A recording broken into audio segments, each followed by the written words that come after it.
I am grateful to the leader of the House, Naddaji, and leader of the opposition, Khadgeji. We had meaningful deliberation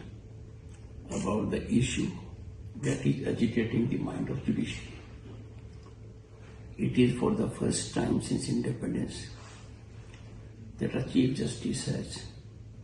in a transparent, accountable manner, put all material available to him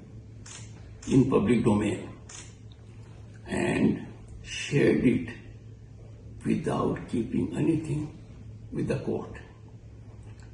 This is a step in the right direction. Constitution of a committee by the Chief Justice of India and the alertness he has reflected is also a factor that needs consideration. Institutions like the judiciary and legislature serve their purpose best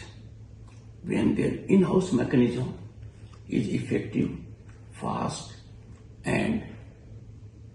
upholding public trust. Since it is for the first time that head of judiciary, the Chief Justice Sanjeev Khanna, has initiated action in a very, very impactful, transparent manner, it will be worthwhile to await the outcome of the committee, as that will enable us to have the entire material for our consideration. A very thoughtful suggestion emanated from Khadgeji that, consistent with parliamentary practice, the issue needs to be deliberated with the floor leaders, and finding the suggestion in order and full approval also of all three of us, a meeting will accordingly be scheduled, where I would extend an invitation to floor leaders in the Council of States to take a call on this. I have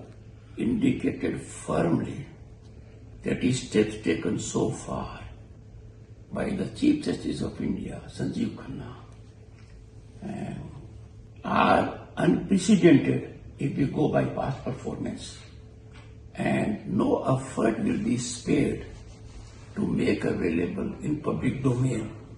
by way of an inquiry what could possibly be requirement in such a challenging situation that is agitating mind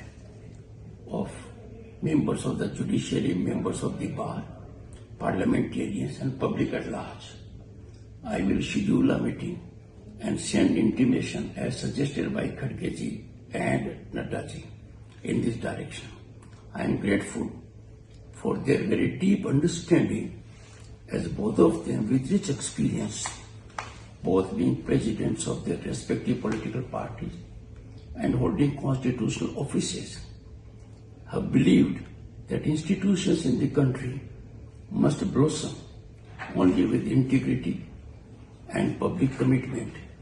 and such kind of malice needs to be eradicated so that we do not have recurrence of it. I am grateful to both of them for the time they have devoted to this issue in a spirit of keeping nation ahead of everything else.